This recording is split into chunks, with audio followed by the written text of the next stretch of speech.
Начало специальной военной операции боец с позывным «Гранит» служил в пожарной охране, а когда Родина позвала, подписал контракт с Минобороны. На СВО получил новую специальность – оператора БПЛА в составе мотострелкового полка «Башкортостан» и теперь стал одним из самых опытных в отряде, за плечами более 1500 часов налета. Пилот никогда не работает один, он всегда работает в паре, и получается, так скажем, если что-то... так скажем, пошло не так, второй его может заменить. В любом случае, один постоянно находится на связи, корректирует, другой занимается пилотированием. Были моменты, что работали по нам с артиллерией, РСЗО, танками, отрабатывали вертолетами. Так скажем,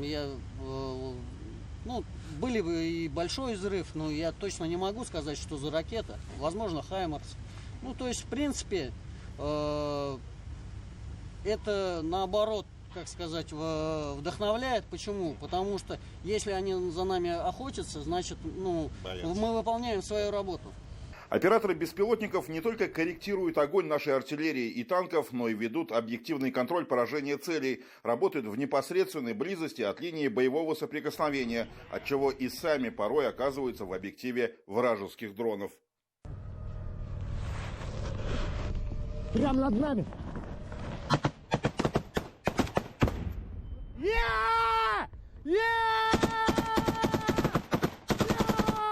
На бронежилете одного из бойцов мягкая игрушка. Чебурашка, подаренный местными детишками, стал оберегом, говорит боец отряда «Айгир». Берет его с собой на каждое задание. Работаем так же, как и днем, так же, как и ночью. То есть одинаково. Оборудование, слава богу, позволяет по поводу этого. То есть с ночным видением, да, уже да, все дроны? У нас ночного видения птички оборудованы, то есть работать можем в круглосуточном режиме. Вести наблюдение за противником, передвижение.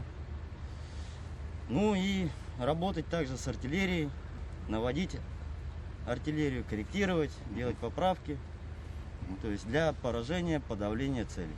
Достаточно сложно, но глаз наметывается со временем, уже начинаешь отличать и понимать.